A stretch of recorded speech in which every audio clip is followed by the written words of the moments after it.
right, hello everyone. Welcome to the Red Candle Club, and today we are interviewing Lush AI. Yoon, just give a quick intro on yourself and how you got started in crypto and how you came to start Lush AI. Well, good morning, everyone, and thanks for the intro. Happy to be here. My name is Yoon. I'm the founder of Lush AI. I guess the elevator pitch would be that Lush is using generative AI to create hyper realistic AI that are essentially indistinguishable from real humans online. Right? You can think of these influencers as your Instagram models, your TikTok dancers, as well as your OnlyFans girls, right? Before I get into the project, I'll just kind of do a quick background about myself. I have both a finance and tech background. So I have the kind of like traditional Silicon Valley dropout story, right? So I left university when I was about 20, booked a one-way flight to the Silicon Valley area to try to, partake in the startup scene there, right? That was about like 10 years ago. Wasn't able to really raise capital because I was like super young then, didn't have any connections, but I was fairly quantitative, I think kind of mathematically. So I picked up trading relatively quickly. And that's how I grew my portfolio even before transitioning into crypto. And it's something I still, do to this day, running, TradFi trading algos in the background. But then, I got into crypto during the 2020 cycle. And because of my engineering background, it was, relatively easy for me to pick up actual blockchain development. So I've been, writing smart contracts, doing, Web3 engineering since the last cycle. And then during 2023 was when kind of the beginning couple of months was when I believe ChatGPT came out. And I knew right then and there, that the next frontier was clearly AI, right? And so I've been training AI models ever since 2023 for over 9 months, specifically in the generative AI space, right? Creating videos and images with a special emphasis on hyper realism. I was originally going to go down the route of Web2 monetization, building like a subscription based website or something, and then taking subscriptions, gift payments, and whatever from guys as a means of monetizing my technology and these AI models, right? But then crypto really picked up in the fall of last year, and I had to kind of put that on pause and reallocate back to crypto because I was fairly underallocated. But during the process of doing some on-chain early stage investments, met and connected with a bunch of other kind of AI related projects. One of them being EnqAI. They're essentially building like uncensored LLM.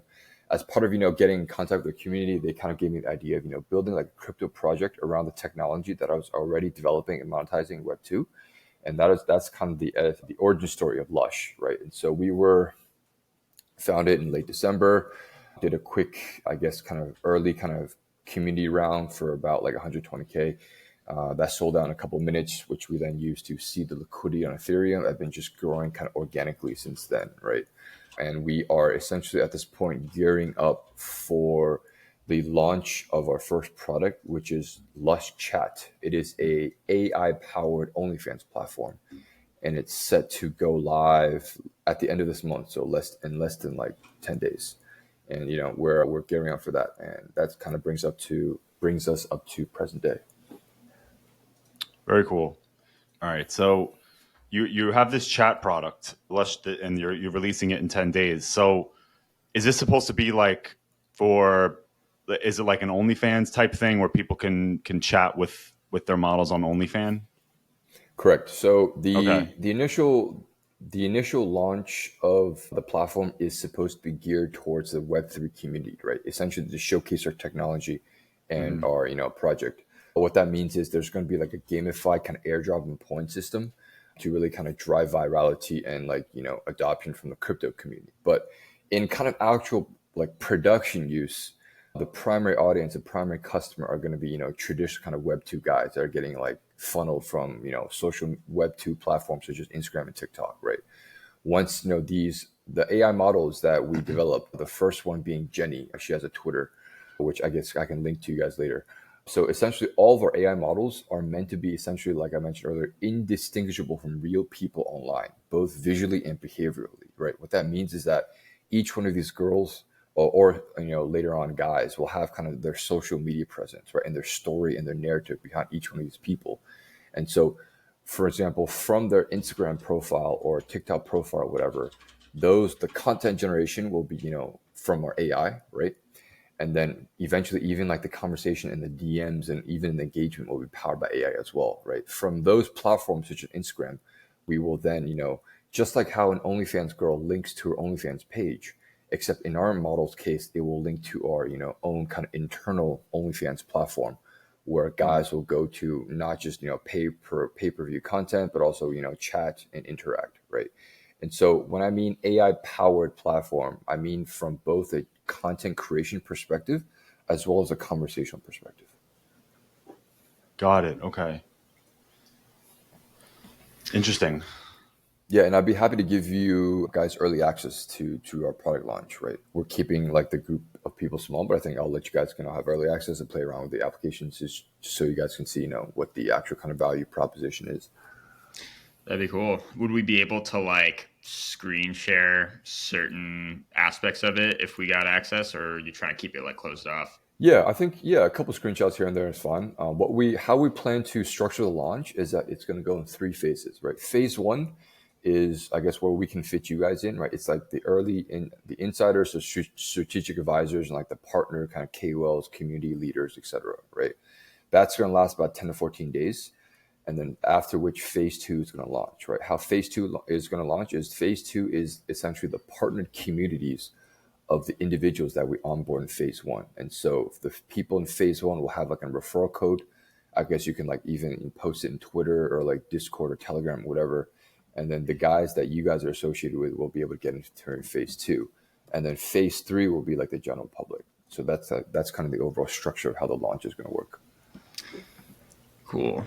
Yeah, I'm wondering like how. So you said like you didn't have a background in AI originally; it's more like kind of quant trading stuff. How Sure. how did you build this? Like, what's the team makeup at the moment? And yeah, just curious to learn more about the model and things Cool. like that. Yeah, I guess I'll separate that into two questions. I guess first, I guess I'll cover the team, right? So I guess you could think of me as like the Swiss Army knife type of founder, right? So I've like the AI training background, I have the software development background, as well as like the finance and trading background, right? I guess our CFO guy, or the finance investor kind of side of the business, he's been kind of in Bitcoin since 2009. So he was like mining back in the day. Runs his own VC firm, built his capital from like 50K to 100, I believe over 100 million at this point. So he handles like the investors relations side as well as the marketing side, right? And so on the other side, we have this kind of I guess like CTO guy. So it's responsible for like the building out the application and whatnot. That guy's been a full stack developer for 10 years. I met him during the life cycle when we, building kind of blockchain based protocols, right? So he's kind of leading the engineering. My friend on the finance side leading the investor relations, and I'm kind of like, managing all components of this business, right? And then so regarding your other question was, I believe, like I guess the how the AI training and AI models work. And so within our kind of like toolkit, right, we have kind of various, I guess, techniques, and like depending on the circumstance, one may be appropriate, relative to the other. For example, we have, fully generative AI images, video, as well as kind of AI assisted kind of deepfake, right? So it depends on really the unique kind of situations. Regarding the AI models itself, there are, I guess generative AI, software such as, DALL-E and Midjourney from these kind of closed source, Web2 companies, right? The software that we use is actually called Stable Diffusion, which is an open source, software. I'm not sure if you guys know of it, but Mm-hmm. it's basically like a base layer where you can train multiple layers on top of it. So like I guess an analogy we think about it is that like there's like just like how in blockchains there's like an L1, L2, whatever, etc. Right? So Stable Diffusion is like the base layer, and then the training, maybe there's like a layer on top of it where the AIs is trained to generate perhaps like Asian people or Slavic people, etc. And then there's like another layer on top of that where you're like fine tuning specific kind of individuals' facial features and body parts, right? And so most of the AI training that we do is on layer two, where we're like specifically honing in on like the facial features of like individual people. For example, Jenny, our flagship AI model, in order to achieve consistency in content generation across various environments, lighting, clothing, etc. Got it. Okay. Interesting. So I think I'm getting a picture of the vision here. It's essentially like you're you're creating an OnlyFans platform where you have digital models that are all AI trained, and then you have the Yes, chat where so like you just can chat with the models and feel like they're generating like a personal relationship with them, correct. and you're building basically a platform for that to be monetized, so you can Yes. monetize the chat. Okay, okay, Yeah. So I guess how I would describe it is the reason why we say like Lush is a vertically integrated influencer modeling agency. What that means is that, for example, OnlyFans as a platform generates, let's say, 20% of like the fees, right? So they take whatever revenue goes through the platform, they take 20%.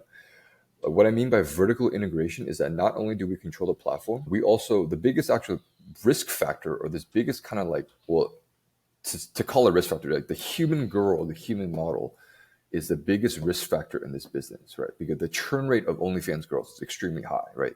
Most people only last like a couple months.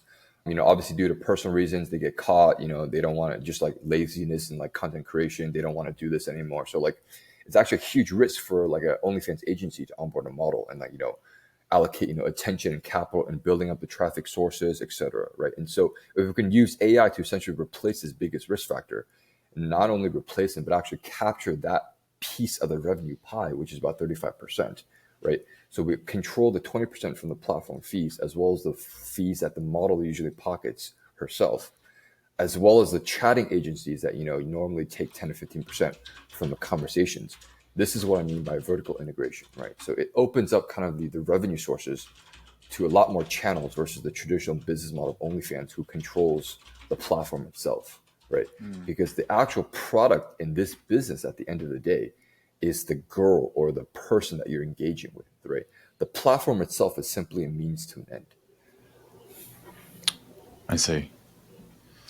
I'm curious how you plan on maybe are engaging with models. Like, I guess as far as the mechanics or the flow. So, say there's a model who wants to, I guess, maybe have a lower fee cut and also just sell her likeness to this model for image generation as well as text generation. How would the engagement work, and how can the models, I guess, trust the platform to be like acting honestly on their behalf? Correct. So there's I guess two ways to go about monetizing AI models, right? I guess you discussed kind of the latter, which I was going to originally talk about, but I guess I'll quickly cover the first, right? There's two avenues you can go down towards. You can use purely fictional like people, like they're hyper realistic. Like they look like real people, but like they don't exist in real life, right? That Jenny is basically epitome of that, right? We are basically monetizing people who don't exist in real life, right? From that, there's pros and cons to each, right? What you described is basically cloning a real human being and monetizing their AI likeness, right? The pros and cons of each approach are this. For example, in the former, where you're monetizing a real person, or sorry, you're monetizing a purely fictional person, you don't have, for example, the legal risk or like the contract obligations or whatnot of what you can and cannot do, right, with her likeness, right? So it's like you own her, basically. You basically own this person. You can do whatever you want with it. The downside is because she's not a real person, it takes time to build up her social media following, her audience. So the path to monetization might be slower, but it's built on top of a more solid foundation. Now, with the latter is these girls generally probably already have some kind of social media following on Instagram and TikTok, right? So the monetization is faster, but again, you're if you decide to go the route of cloning real people, like you said, there might be some things they're not willing to do, some content they're not willing to create. So all this has to go the route of traditional kind of contracts, writing, kind of getting like a legal entity set up and writing contracts with these girls for maybe I don't want to make like hardcore pornography, maybe I just want to show bikini or lingerie pictures, right? But so there's pros and cons to each, right? And we're basically set up to do both. Got it. Okay, so quick question. So like if are you guys trying to automate, do you want to involve no real people at all, or do you want this to be all artificial intelligence, or is there a plan to combine, like if real people want to get involved in this somehow, like let's say for example you're a model on OnlyFans and you're doing quite well, but you Right. don't really want to continue to make content in the current form. Maybe you're just, it's damaging your your image of yourself or something, or it's just like you don't want to do it anymore. Is there a way that you can integrate with this platform to say, I just want to use my body or my face or Yeah. some part of myself and have the rest be automated so that I'm not fully exposing, my whole life? Is there Yeah. any So I mean, opportunity for that? that's what Dan was talking about, right? Like cloning a real person. Yeah. So if you're gonna go that route, which I said we are set up to do, like there needs to be like the best case scenario is where like the girls be like, yeah, just like you can use my likeness for like whatever, like if you want hardcore pornography, like whatever you want, Hmm. just you can do whatever. That's like the easiest person on board, right? Because you don't have to Yeah. like, do any like, like train the model anyway, or like, write kind of legal descriptions of like what I cannot do. I think from a business perspective, it makes sense for us just from a speed of execution perspective. It makes sense to monetize purely fictional people or like people that do not exist in the beginning, right? Sure. It just the legal issues that will probably drag us down, the time Yeah. that takes to draft these contracts. Maybe I think when we get 2 or 3 purely virtual like fictional like people online operational, and then we can kind of show these real human beings that these are generating real money, right? Then we can onboard. We'll start with the extremes of onboarding, a couple that are open to essentially doing everything, right? Maybe these are like existing kind of, I don't know, I guess porn star, whatever kind of those girls that are just willing to do everything, right? And then the less kind of like these legal kind of barriers, I think the better in the beginning, because I think speed of execution is very important, right? And I guess that's how I envision kind of our go-to-market strategy. Okay. Gotcha. Yeah, no, I totally get like using just purely AI models. It at first, yeah, I think just to get the Sure. popularity of the platform makes a lot of sense. Let's see, Dan, you have any other questions? Yeah, I think I have a few more. I have more. I So just want to give you a chance to speak. right, yeah. So I guess so. You said that the team's about like three at the moment, and like I guess. Well, 3 main people, but we have like, for example, under our CTO guy, there's like 2 engineers working under him. I didn't kind of go into like the Hmm, specifics of like more people, but I just gave okay. you like a general overview, like the 3 main guys involved. Okay, cool. Yeah, I mean, I think I guess there's kind of maybe like a feedback point from my end. Just reading through the docs before the call, it's relatively sparse, I would say, on the technical front, and it kind of goes into more of like the societal, I guess, implications. I'd say it's like maybe decently red pilled as far as like why OnlyFans like marketplaces exist. I think like that personally is already like very like apparent, like the sex market and porn, like that's so widespread already. So I think that like Sure. kind of already makes sense. But yeah, I think having more information on like the tech side as far as like where does the blockchain element come in and what is the utility of the token, like specifically like can users pay or use the token to like pay for access, and then yeah, how I guess are smart contracts involved. I don't think that was super apparent to me. Yeah, I think that would Uh, just be like good to include in the documentation. sure. So I guess, well, we do, I guess, have a brief section. Maybe, I guess we didn't go into too much detail about it, but I guess I can discuss that now. So in terms of the blockchain component, so for this Web3 launch, right, specifically for Lush Chat, we are going to deploy smart contracts on both Ethereum and Solana, right? So you'll be able to, pay using whatever, which will be converted into their dollar values and into like a credit type of system where you can pay on this platform, right? But in this type of business, like I said, the initial launch is just essentially to basically establish our name as like the market leader in this industry, right? For the Web3 community.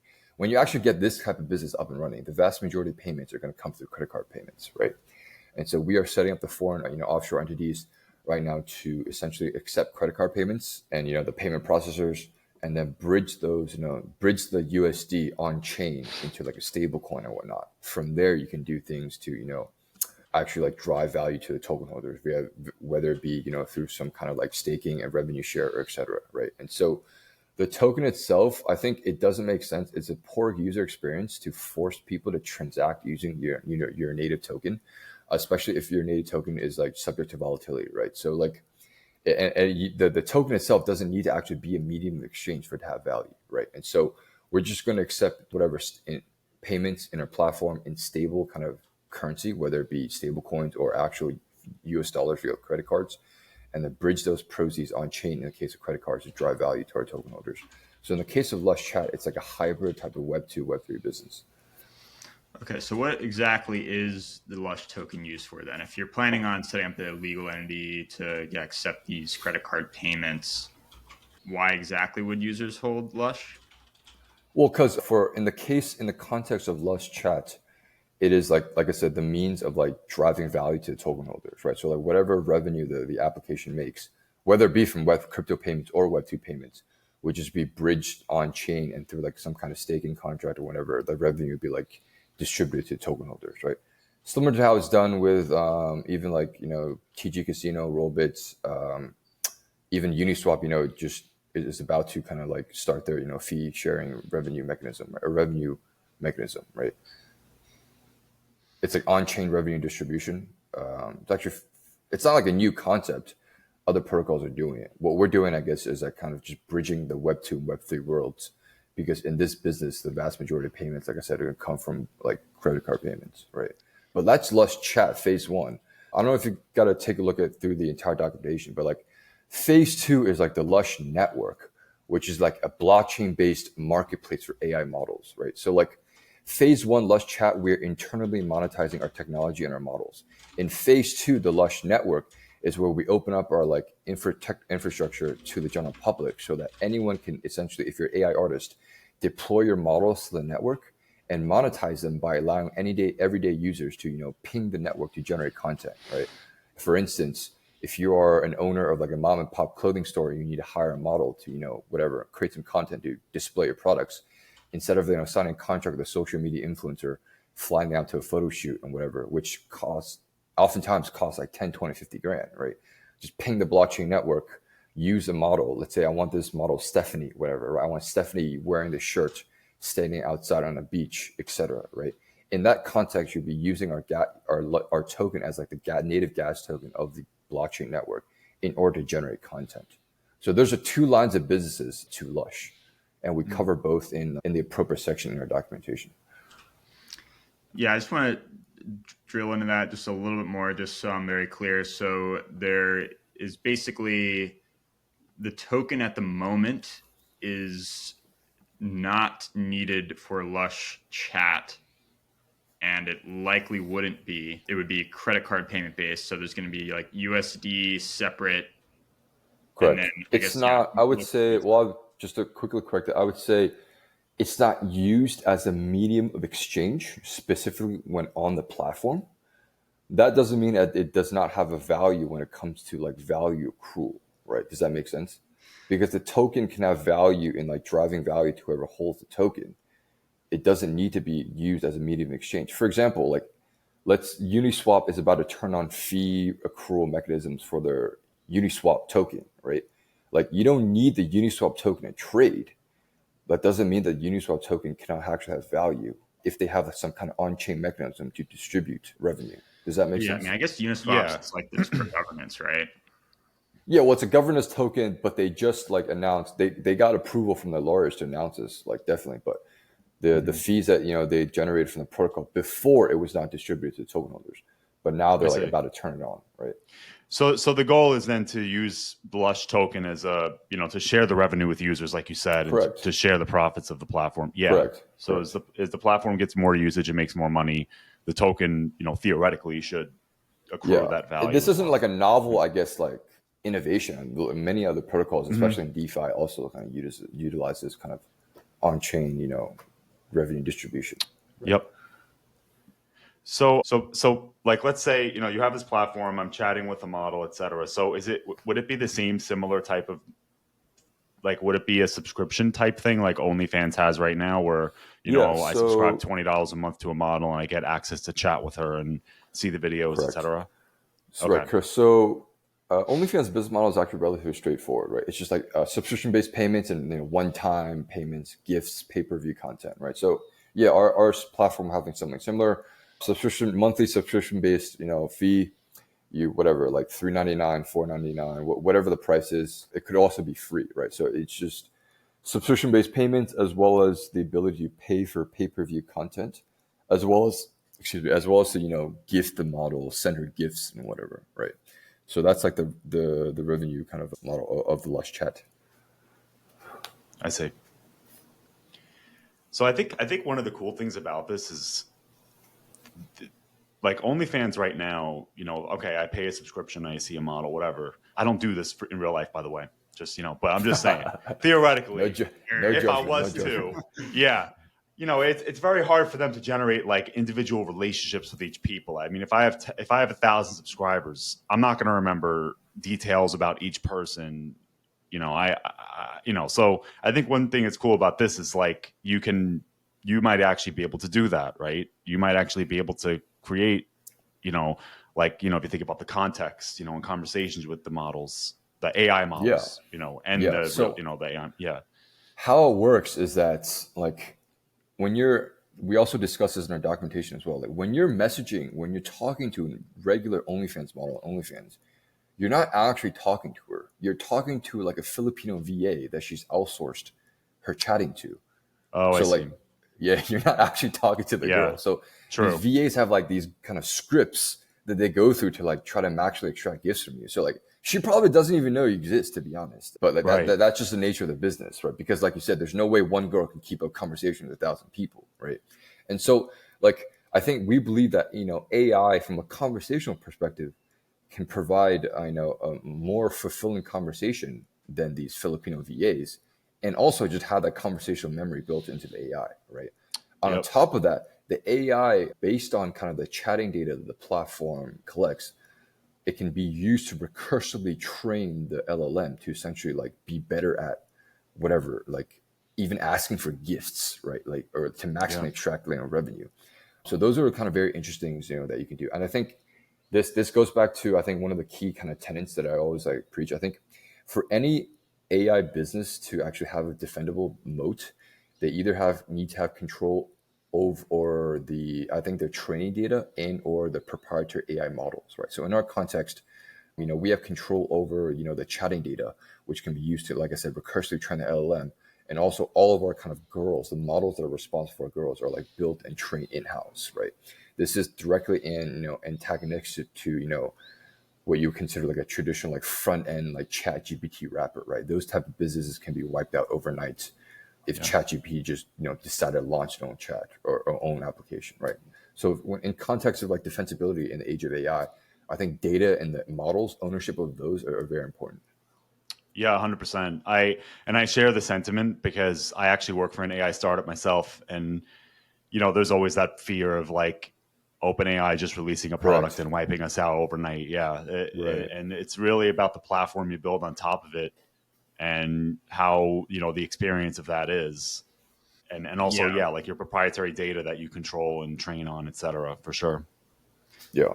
Yeah, I mean, I think the it's the language element with these models is like also, I mean, very interesting because these companies have, I mean, I think GPT-4 is still like the best. There's other ones coming up, but those are still kind of relatively proprietary and very limited in scope. And there's like bias in the people who train them.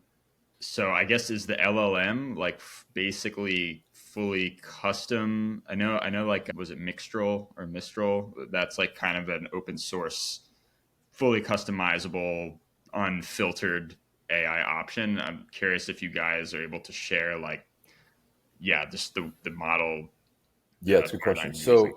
So this is actually one of the projects that I also invested in personally, like when I was kind of doing early stage on-chain investments, right? When they were about like 3 or 4 million market cap.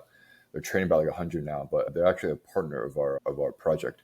They're called EnqAI. So they're building Mm. essentially the narrative of them is like they're building like the uncensored chat GPT, right?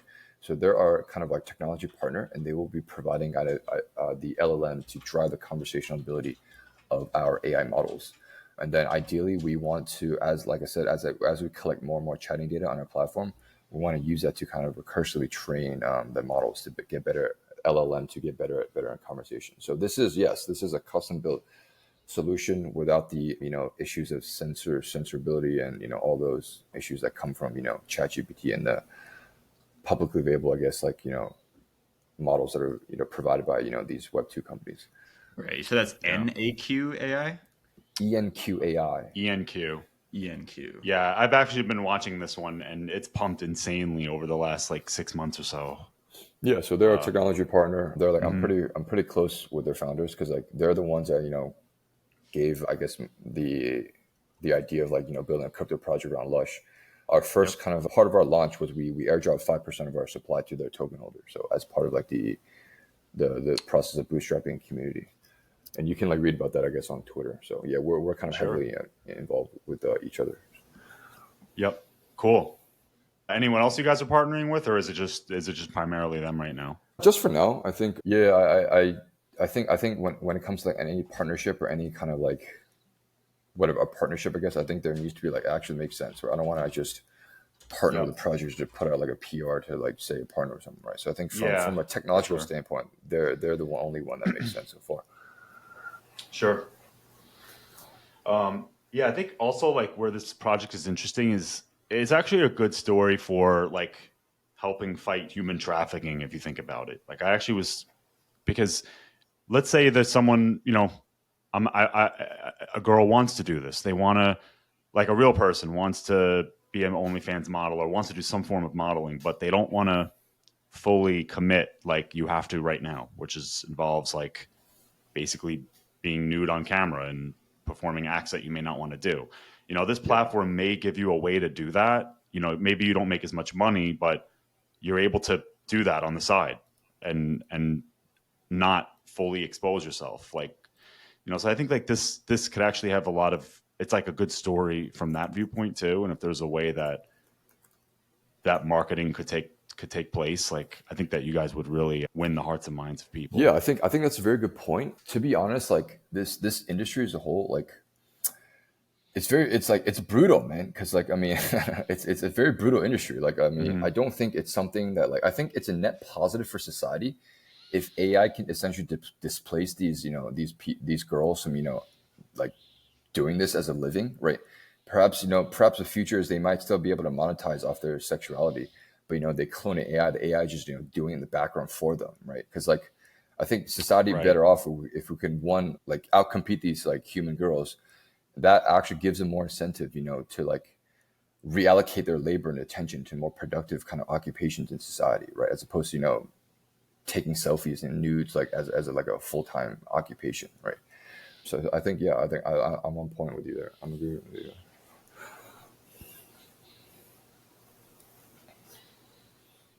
I also posted a All link right. of our AI model, by the way, if you guys want to check it out. Sure. Yeah, I saw that. All right, so I want to go a little more into this. So you have the phase one, which is the chat, right? Yes. That's coming out soon. And then you have the phase two, which is kind of like the decentralized marketplace for the models, right? So like, let's say, I have a product and I want to market it. Everyone, I think we all know that sex sells, and having models sell your product is probably going to, include increased traffic driven to it. Yes. Right. We all see this at conferences, right? Like, I was just at ETH Denver, and the booths with the pretty girls had the most people at them. Of course. Yes. This is like basic human stuff here. So like, is that kind of the dream there is to create a platform where like people can rent them out, these AI models, and put them in like social media ads and stuff. So I'm very, like you were saying. I'm glad you mentioned kind of the sexuality component that's actually very important because OnlyFans is simply the first vertical that we're targeting, right? This technology can be, applied to across all type of sectors, right? And many more sectors. And the way to think about it is that the product itself that we're selling is digitalized like sexuality. You either like it doesn't matter if you're an Instagram girl, high-end fashion model, porn star, whatever. The product that you're selling is essentially the same. It's just digitalized sexuality. You can either monetize that directly by selling content via a platform or medium such as OnlyFans, but the actual larger market for digitalized sexuality is indirect monetization. What that means is that even the advertising industry as a whole, right, like is simply monetizing sexuality. Like even like, for example, like, the yoga pants, right? The model who's, showing off the yoga pants on Instagram, right? The game streamer, like the Twitch streamer who's wearing provocative clothing, do you really think the guys are tuning in, to like watch her play Fortnite? No, it's because they want to, just like watch her in skimpy like clothes, right? But the point is, like, OnlyFans is simply the first vertical that we wanted to, like, right, especially when you're starting on a business, right? You want to focus on one niche, dominate that, expand from there, right? So we want to kind of focus on dominating the AI OnlyFans vertical. And then once we kind of establish our name as like the industry leader in this space, there's kind of a much larger market at play, which is like the $1 trillion marketing, social media marketing, digital marketing industry, right? Now you're talking about Instagram endorsement deals, right? There's no reason why an AI model can't take that Gymshark affiliate, link or affiliate sponsorship that a human girl is taking currently on Instagram, right? Even when the technology is not there yet, but maybe it's 12 months, there's no reason why like a real-time generative, Twitch streamer can't take the place of that girl who's, essentially like semi-nude, in whatever, in cosplay clothes, on Twitch talking to guys, right? So there's many more kind of use cases that this technology can apply to. OnlyFans is simply, I guess, the easiest to understand kind of industry to start with, and that's why we chose it, right? Yep. Yeah, for sure. Yeah, I mean, I'll take maybe like a bit of a counterpoint here. I think inevitably to have a really good platform, you're going to need to work with like real people essentially, and probably like mostly real girls. Because I think all the models, at least that I've seen on like Civit AI, it's all kind of based on a person. And when I was messing around with Stable Diffusion for purposes like related to this, a lot of images are just like get very distorted and they're not as refined. And yeah, I think it's also video. I think is like a key component of this. So I think, yeah, I mean, I think the tech is kind of early on the video front, and I guess yeah, OpenAI has Sora, but I also think the infrastructure is going to be like very difficult to manage because there's like token limits, at least on like the predominant platforms right now. And I think like, yeah, I think the cost definitely will scale because certainly might message more than like 20 messages in like a 3 hour period or something. So I think like that is a definite risk as well. So I think there's like several interesting situations here. And I personally believe that you may want to appeal more to the models and like how can you serve them? Because at this point, like they are entrepreneurs essentially. I mean, they're basically running businesses and they have to basically decide where to allocate their time and their money. And they actually do wield a lot of power because they have massive followings. So I think they need to be catered to maybe more than you think, in my opinion. I think like they need to have a marketplace that's competing that takes lower fees from them and allows them to like autonomously sell products and things like that. That's my personal belief at this moment right now. I think those models still will play a critical element in this like AI agent future. Yeah, so I think it's good you mentioned Civit AI because it seems like you have at least like a decent understanding of like the AI in general because you said you played around the Stable Diffusion, right? I don't know like to what extent, but I guess the good way to think about the Lush network is essentially like a blockchain based version of Civit AI. For example, like the process of actually generating content. Again, I don't know how in depth you got into like actually prompt engineering as they call it, but it's actually very complex to, like you said, create consistent people without distorted limbs across all types of environments and whatnot, right? So the whole point of Lush network is to not only just provide actually the marketplace for this to house these AI models, but also to essentially abstract away the complexities of prompt engineering, right? And so so that the average person can without going too much in depth into actually studying how to prompt Stable Diffusion, be able to generate somewhat consistent content, whatever, right? So that's one thing. I guess to answer your question of the importance of humans, it's interesting. It's an interesting question whether how important a role existing human influencers will have in the role of AI. I think we are at a current. I think the technology today is not perfected to a point where a fully virtual person can be 100% indistinguishable from a real person, especially on the aspect of like video creation, right? Most of the high quality video that we create uses some form of like AI trained like deepfake instead of purely generative, right? So I think humans will play a role, like I guess in the foreseeable future, maybe like, for the next 2 or 3 years. But I would say that in the long term, our thesis is that purely AI influencers and models will eventually replace humans, not because like, they're like better or whatever. It's just simply because that as the technology evolves exponentially, the AI people will become more and more indistinguishable from real people, so that you won't even be able to tell who's a human, who's an AI online, right? And like the monetization route and that route, yes, it takes time to build the following, or whatever. So I think from like a monetization route, it might make sense to, for example, partner with humans, in the short to near term, because like you said, they already have that, audience with them, right? But I think in the long term, I'm talking about like 3 to 5 years down the line, and it makes sense to start working on it right now, is to, start building up the following and the social media presence of these AI girls, right? Because that takes time to like harvest the yields of those efforts. So I think there's two approaches, and that doesn't necessarily mean that we can't, target both in parallel, right? No, I think that does make sense, and I think the chat's a good way to start because you don't.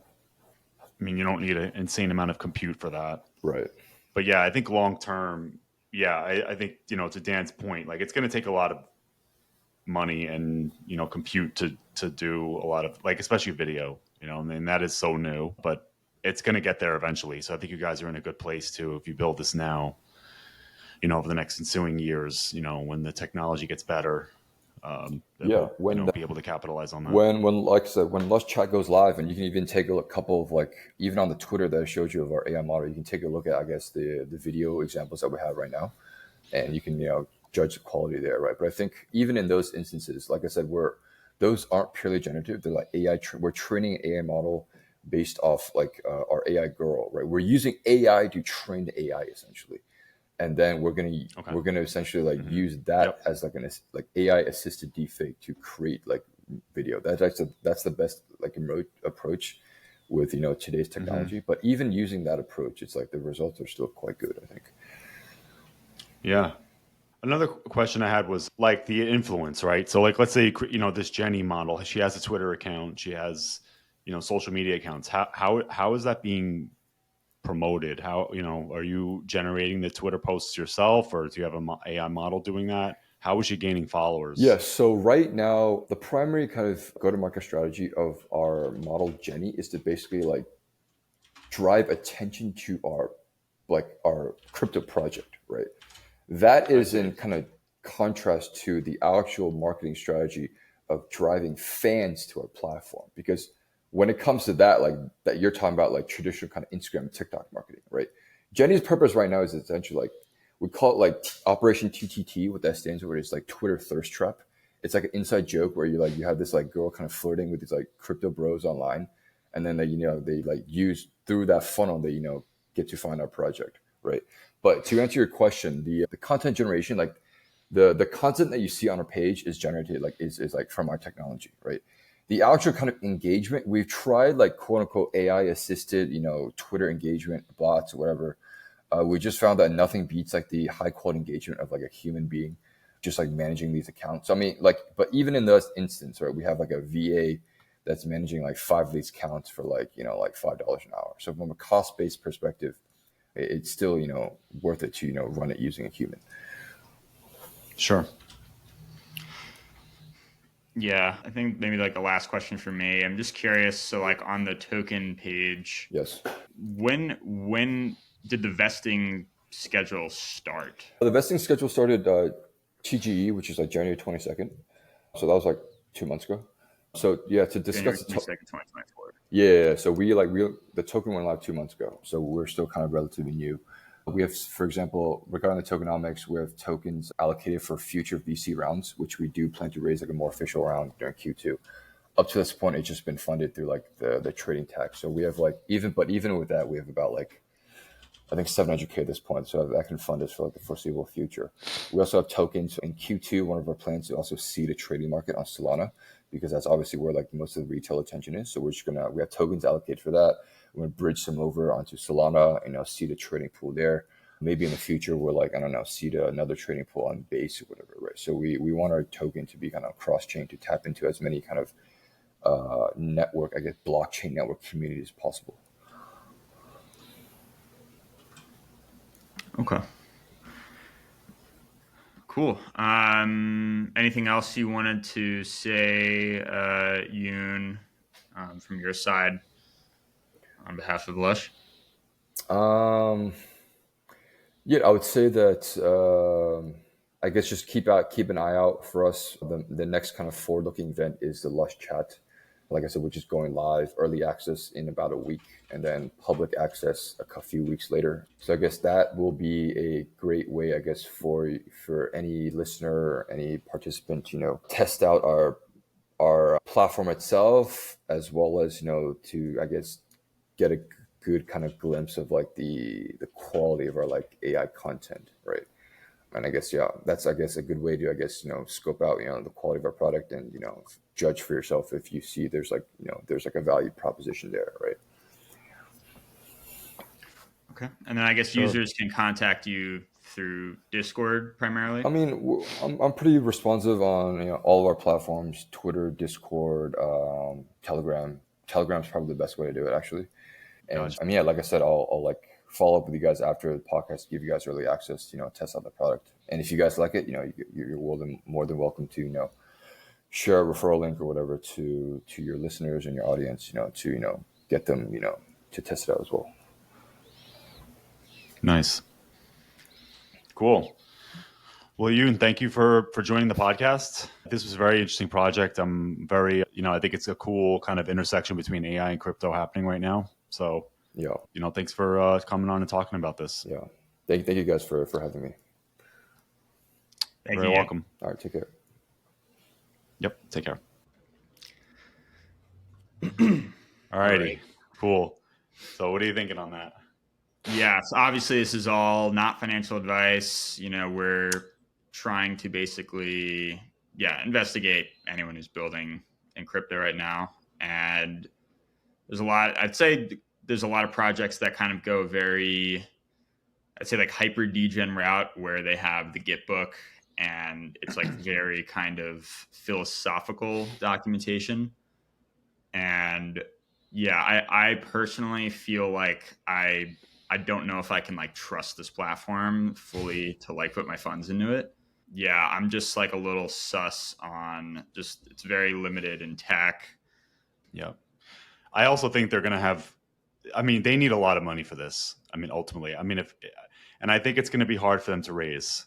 Like, what investor is going to put their name on this and have it be marketed like a big, it's like, oh, I invested in Lush, creating AI pornography essentially, or, AI models. I don't know. It's like kind of hard to do that and then also make other serious investments on, too. So Yeah, I'm also like unconvinced. Like the images that he claims is like from their technology, it looks like they could have just been directly ripped from like any old Civ AI model. Like when you go, it looks very kind of similar, I guess, of that caliber. Right. So it's kind of they could also be real people. Like, how do you know they're not just like Googling something and claiming that it's they're a model, they could just be Googling someone, copying it. yeah. I don't know.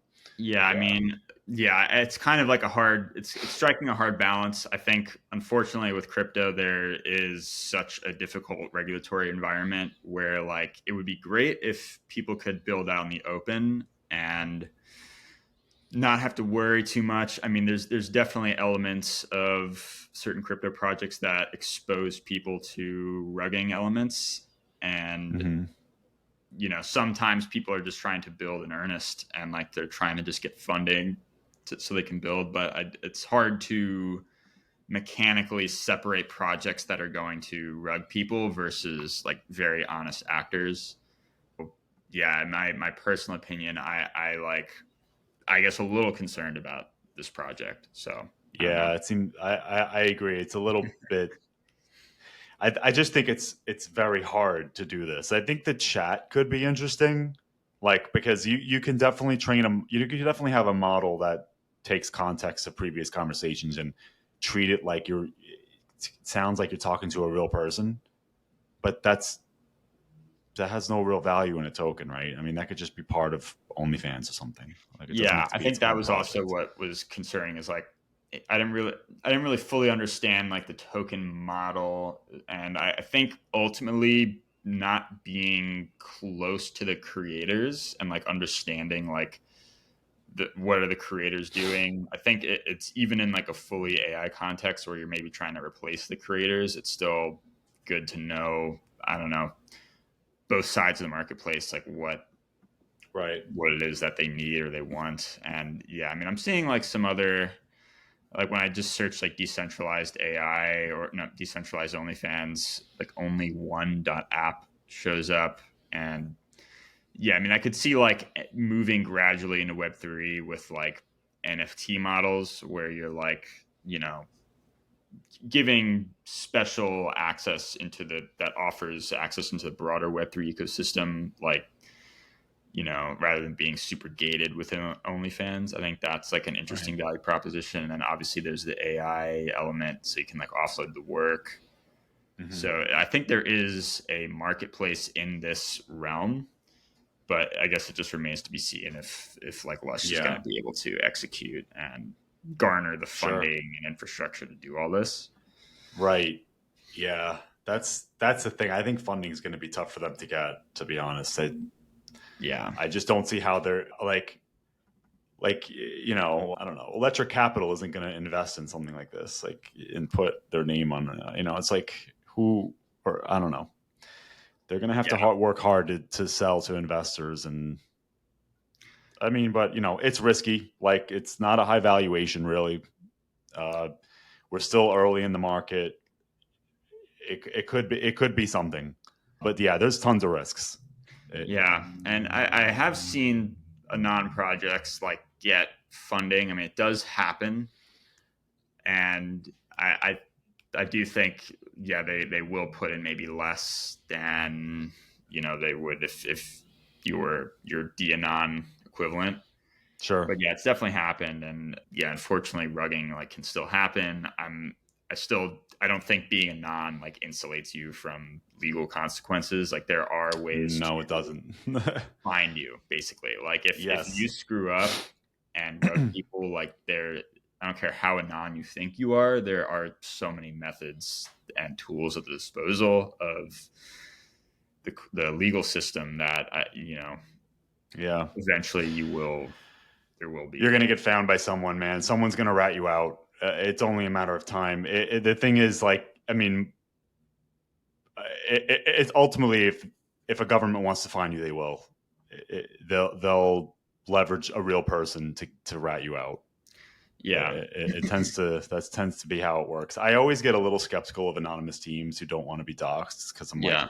what's the reason why? There's got to be either, if you really believed in what you were working on, and you really, like, why wouldn't you want everyone to know who you are building it, right? Yeah, exactly. I mean, Yeah. yeah, even Barachain, like I think Barachain might be in a class of its own where like it did garner so much attention and like insane amount of fundraising. They are anonymous, but like you can still see them and everything. And that was actually another question I wanted to ask is like, has he met his team? Like, does he know Mm, who his team members are? I think that's like also interesting to know. Just like, yep. are you going out in public and like meeting people still? Like I did see the face of someone at Barachain at ETH Denver. I didn't take a picture or anything, but at least that team is like out there. And Take a picture. I found him. Like, dox him and shit. Yeah. yeah, Starting all that'd be drama. cool. Yeah, I do think that their partnership with EnqAI is interesting, though. And to be honest, I would like to bring them on, if I could try to, Mm. like, get his, because he says he knows the founders. So I feel like maybe I could ask him, like, could we get a founder on here? I think that, because that project is, I mean, I haven't done deep research, but I need to be, because the token's done really well Mm. lately. So there could Yeah, be I something like there. I like what I'm seeing or what I've at least heard. Yeah, that was my first time hearing about NQ. And yeah, I mean, it sounds like they're almost like an infrastructure layer for basically any sort of AI chat marketplace. So that, yeah, I think could be interesting as well to see what they're up to. Mm-hmm. And yeah, seems somewhat like a similar vibe where it's anonymous. Their docs are maybe a little bit more filled out. They do have a white paper at least, and it seems like a little higher budget, so they might be, yeah, doing things as well. Mm-hmm. So Yep. So in short, in conclusion, this isn't financial advice. You could lose all your money. Do your research. I personally wouldn't put too much into this. If you want to speculate, don't throw your whole portfolio into this, or even a large amount, I would say. But just they, it is an interesting idea, but whether they can execute is the real question here, and whether they can raise money for it. yeah, yeah. At the very least, I think it's good to shine a light on things, on Yeah. maybe the darker side of crypto, and just seeing what people are doing, and like allowing people to judge for themselves from a more Yep. objective POV. So yeah. All right. I think that's all for today, right? Yeah, I think so. Yeah, thanks to everyone for watching, and we will catch y'all next time. Yep. Take care, everyone. Peace.